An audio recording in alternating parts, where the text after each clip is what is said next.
على سلامتكم في داركم. اليوم رجعنا لكم فيديو جديد ووصفة جديدة وطريقة جديدة متاع تطيب ودبارتنا لليوم. مرمز محرحر مشخشخ وبنين على الاخر على الطريقة الزمنية بالطماطم الكعب.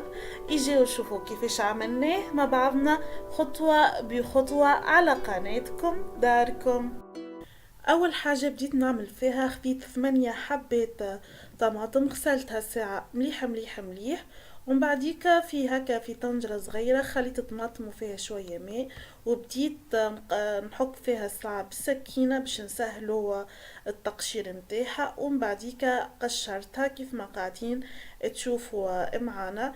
نقشرها الكل بالسياسة نسيسوها، ديما نختارو كعبات الطماطم الطايبين، منختاروش الطماطم اليابسة، نختاروها الطماطم الطرية الطايبة. نحيو كالزراعة هذيك الكوليكا اللي في وسطها في وسط الماء هذاك راهو نظيف. وطماطم قلتلكم راني غسلتها قبل تجي مرتين ولا ثلاثة بالكدا. ومن بعد نحطو في الصحن، جبت صحن بحذايا ونقصوها نقطعوها الى قطع صغيرة. ناس بكري ما كانوش عندهم الماكينة متاع الرحى وكانوا يعملوها بالطريقة هذه، الطماطم يقصوها عاود نفس الطريقة نحكوها هكا بشوية بشوية هكا على برا باش كيف تقشروها تجيكم سهلة. ومن بعديك نبداو في التقشير متاعها، واللي يحب يرحيها بالماكينة ينجم، اما الطريقة هذه ابا على خاطر الطماطم تقعد القش من بعديك في المرمز وتعطي منظر وقو تحفون على الاخر. نواصلوا بنفس الطريقة كعبات الطماطم الكل.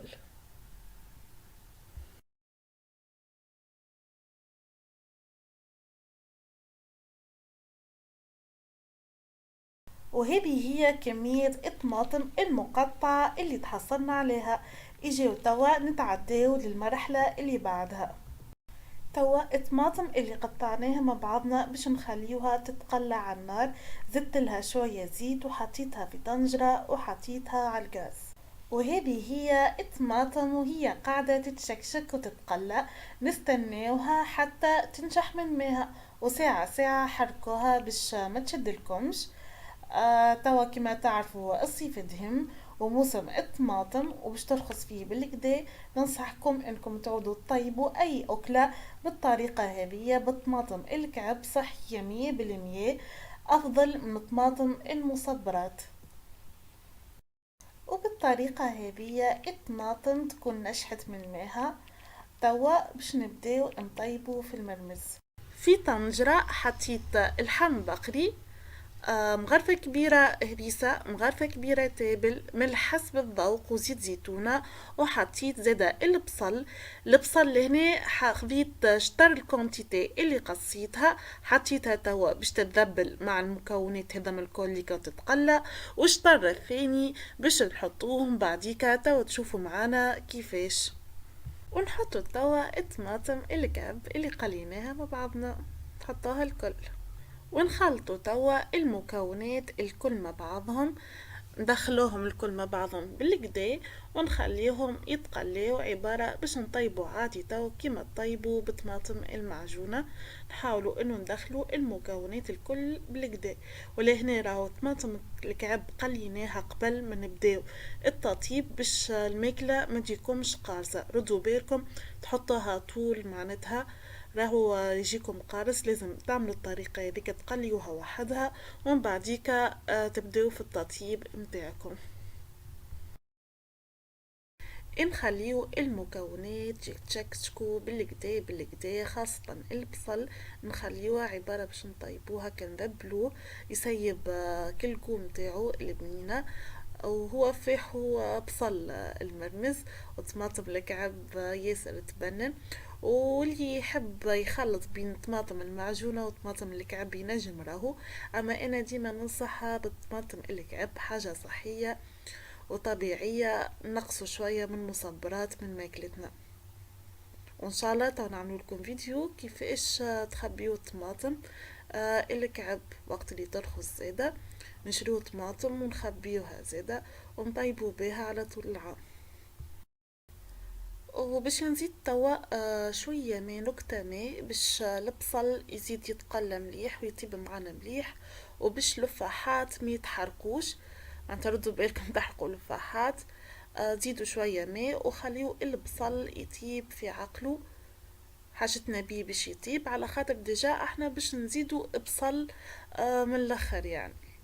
اذا حاجتنا بيه باش يطيب ويذوب معانا، نخليوهم يتشكشكوا مليح مليح. البصل توا تشكشك مليح مع اللحم والمكونات الكل اللي كانت دخلت في بعضها، ونحكي لكم مش على الريحة اللي بنينة اللي قاعدة نشم فيها. سقيته توا بالماء السخون وباش نخلي المرق حتى يولي يغلي. هذايا الحمص المنفخ اللي باش نطيب بيه المرمز. حبيت نحكي لكم عليه شويه. انا الحمص كيف نشريه، نغسله برشا مرات ومن بعديك نخليه يتنفخ.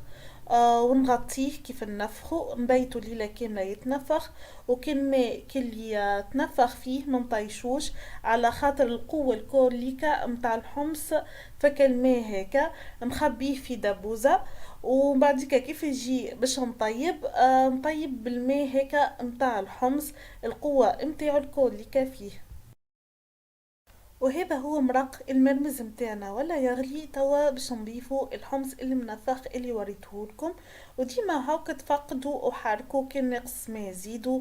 عادي كما اي تطيب ديما فقدوا. رجعنا لكم توا بعد وقت. الحمص طاب معايا نص طيب. توا باش نضيف نصف كمية البصل اللي حكيت لكم عليها اول الفيديو. قلت لكم خذينا شطر الكمية الاولى قليناها مع المكونات وذبلناه، وتوا حطينا نصف الكمية الثانية. حاجتنا لنا البصل انه يكون هكا صحيح شوية. نخليوه توا يطيب في عقله. ولهنا حبيت نعمل تفقيدة للمرمز. لقيت الحمص طاب اما البصل مزال شوية. نخليوه يطيب ومن بعديكا نرميو قرون فلفل اخضر. وبعد ما طاب البصل ضفت فلفل اخضر. نخليوه حتى يسيب الحرورية متاعو اكاهو باش نطيبوه نص طياب. الفلفل ما يطيبش على الاخر على خاطر يمصت الطعام نصف طياب اكاهو.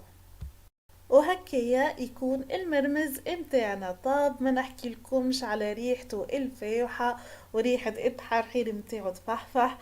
الحمص تبارك الله طاب معنا بالكدا، واللحم زادا طاب، وشطر البصل اللي ضفناه طيبناه اما بقى صحيح شويه حاجتنا بيه هكا باش يبقى الاثر متاعو. والفلفل طيبناه شطر طيب، ما بقى كان نقدموه في طبق التقديم. وهذا هو المرمز بعد ما عبيناه في صحية مزيان. شوفوا قديش الشهي.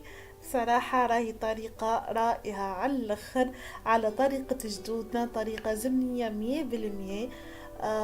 ريحته فيها على الاخر وبنين على الاخر. واللي تحب الحق ينجح معاها المرمز تجرب الطريقة هذه. وان شاء الله فيديو اليوم يكون عجبكم. ما تنساوش تعملوا جيم وتشتركوا بالقناة. والى اللقاء في وصفات قادمة على قناتكم داركم.